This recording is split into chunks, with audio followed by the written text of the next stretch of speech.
Hi, my name is Kevin McNeilly, and this is English 220, section 005. So hopefully you're in the right place.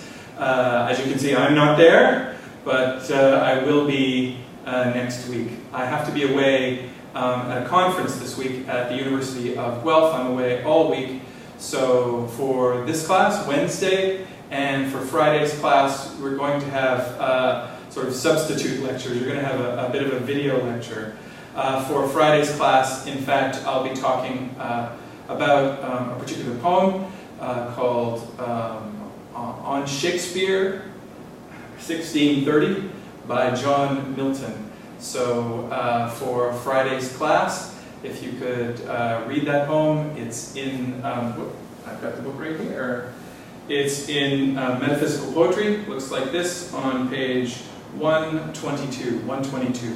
It's just a short poem, 16 lines, but I would like you to please prepare that one and have a look at it for Friday's class. But I'm getting ahead of myself a little bit. I still need to introduce myself. So for today, I'm just going to give a short video presentation outlining some of the aims of the course and going over some of the course material and just kind of generally introducing things. So this is English 220, which is designed as a second-year survey course of canonical English and English language literature up to about 1700.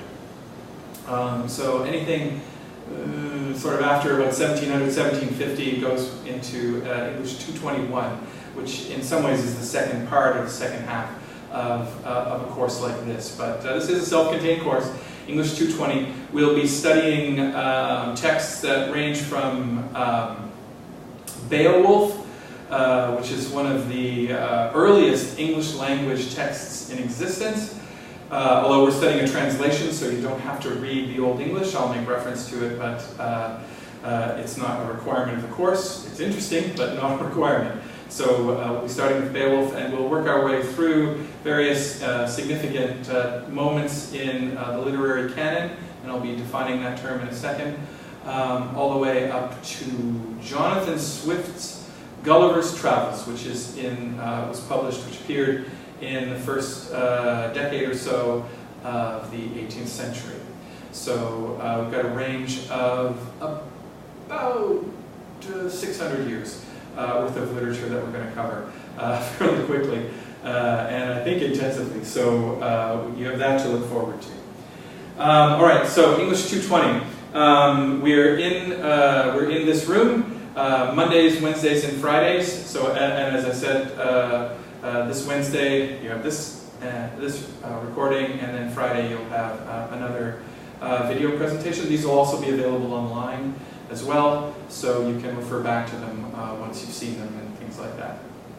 And then on Monday, I'll be back in class, and if you could prepare over the weekend, start reading Beowulf, have a look at the introduction, but also start reading the poem itself. This is a translation by Seamus Heaney, the Nobel laureate, Irish poet, so it's a really interesting version of Beowulf, which is a longish epic poem. It's going to be a bit of a task to read it, but it's a fun piece. It has monsters, it has swords, it has fighting, it has dragon, so it's a very cool poem as well. It's fun to read, interesting. So over the weekend, please start in reading Beowulf. You'll notice the version of the poem I've put on the course as well. Feel free to look to other versions if you wish. But the version I've put on the poem specifically has, on the course specifically has illustrations, and it's a bit of a museum book in some ways. It's not quite the size, but it's kind of like a coffee table book almost. A lot of the illustrations, most of them, not all of them, but most of them involve pictures of artifacts and sort of archaeological digs and things like that that come from the time of the composition of the poem. It's to give you an idea of what early medieval English, Anglo-Saxon culture was like. So please have a look at the pictures as well.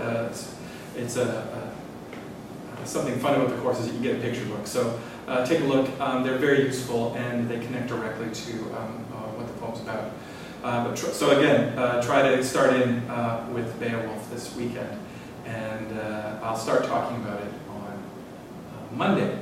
One of the things you need to do as soon as you can, I've got this up behind me here on the screen, so hopefully you can read it, is to go to our course website, and that should have all the information you need at least about the structure of the course, the readings, the lectures, the grades, the grading pattern, and any other information, contact information that you might require. So it is all online right now. I'm recording this in sort of early August, about a month before you're going to see it. So everything's still in a bit of flux online. I'm still sorting things out, but it should, by the time you see this, be pretty much settled. So the website you want to go to is my Faculty of Arts webpage, my faculty webpage. The index page is http:// that stuff, and then it says faculty.arts.ubc.ca/ and they've shifted my name a little bit for the index page, KMCNEILL. KMCNEILL. It's my name without the Y at the end. So, or the initial at the beginning, without the Y at the end. If you go there, you'll get a picture of me and some buttons to click. Find the one that says Courses. It's just down at the bottom. You shouldn't have to scroll too much. It should all fit on a page, on a screen. Scroll down to Courses, click on that, and then you'll get a list of courses I've taught and am currently teaching. And right at the top should be, or very near the top, should be English 220 section 005. Click on that and you'll get a long page with the syllabus, again the list of readings, and all that kind of stuff. So as I said, we're starting with this poem on Shakespeare 1630, but the rest of them are all there in the order of the lectures and all that kind of stuff, so you can find that. Most of the texts are out of copyright. They're public domain texts. The actual books aren't, but if you want to find an electronic copy of the Milton poem, I have linked to it on the site. There's some good background information and so on, so you don't actually need to buy this text immediately. This is the Anthology of Metaphysical Poetry. I'd recommend getting it, of course, and we're going to use it throughout the course. We'll be reading a number of poems as we go through the course material. But for Friday, if you want to just use the online version, that's fine too. Let's see. The Beowulf, I'd recommend you get it. Chaucer, we're going to be looking at the Wife of Bath's prologue and tale, as well as a little bit from the general prologue to the Canterbury Tales. This is Geoffrey Chaucer's Canterbury Tales.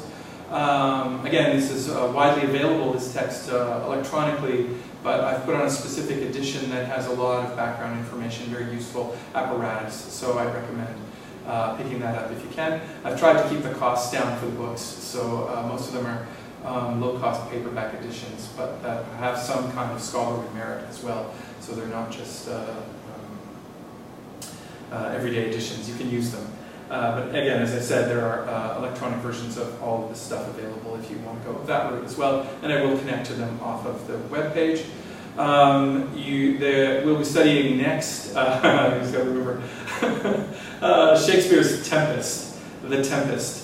The theme of the course has to do with deviations, with people who find themselves in some sense displaced, dislocated, uncertain about who they are, where they are. This is an important kind of theme in relation to the other key issue that a course like English 220 is designed to encounter and to engage with you, and that is the idea of canon.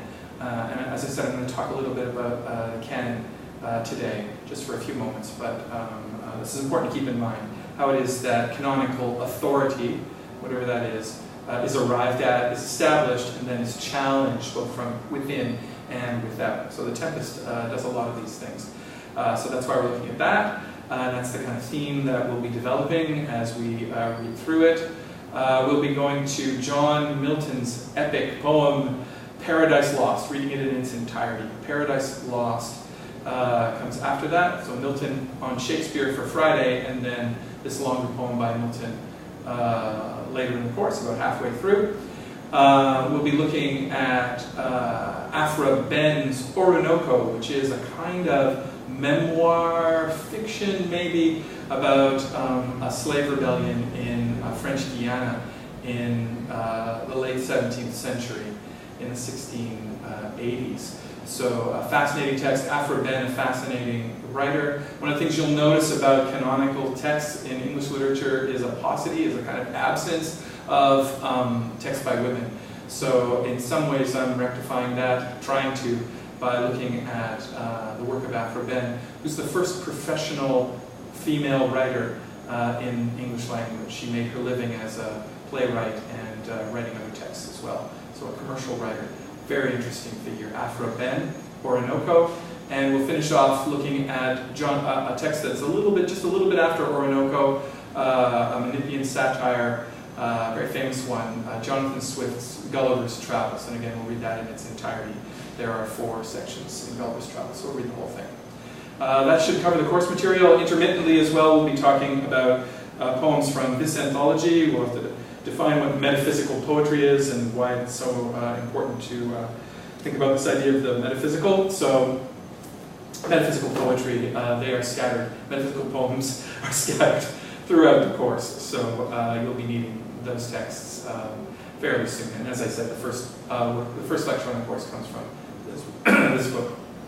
All right, you can see the breakdown of grades online, and I'm going to, again, things are in a little bit of flux, but I'm going to ask you, I hope this will work. I haven't really tried this before with a class, but it's something I've been wanting to try, so hopefully this will appeal to you. I'm going to ask you to keep a blog.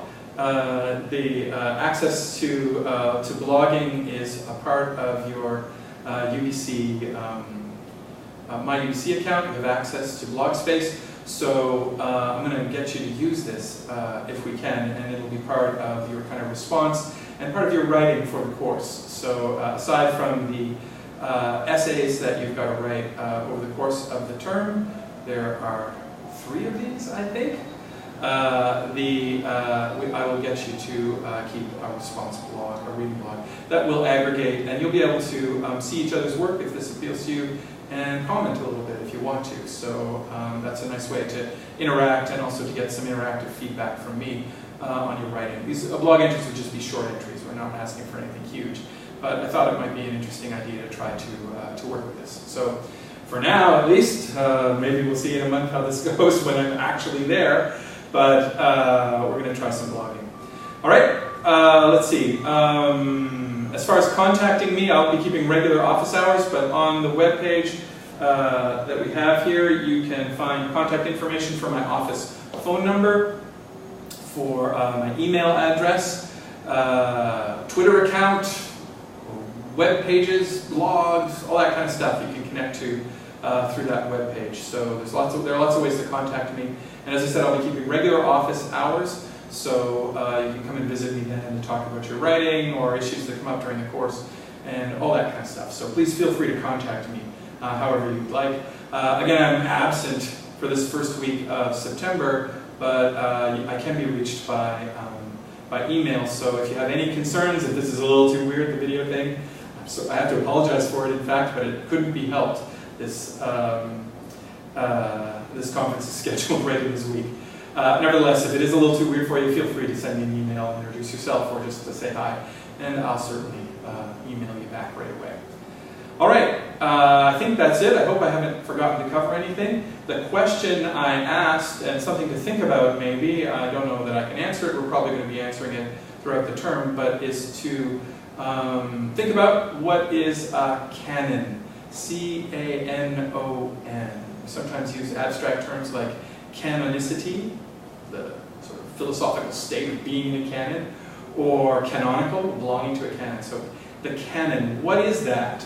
I was going to sort of talk about it, but that's going to come up in the next lecture on video. So why don't I leave that with you as a question right now and just sort of wind things up.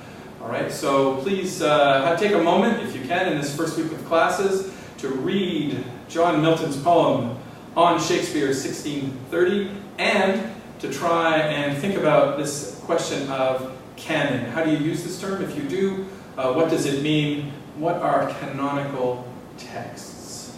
All right, you'll see me on video on Friday and in person on Monday. Take care.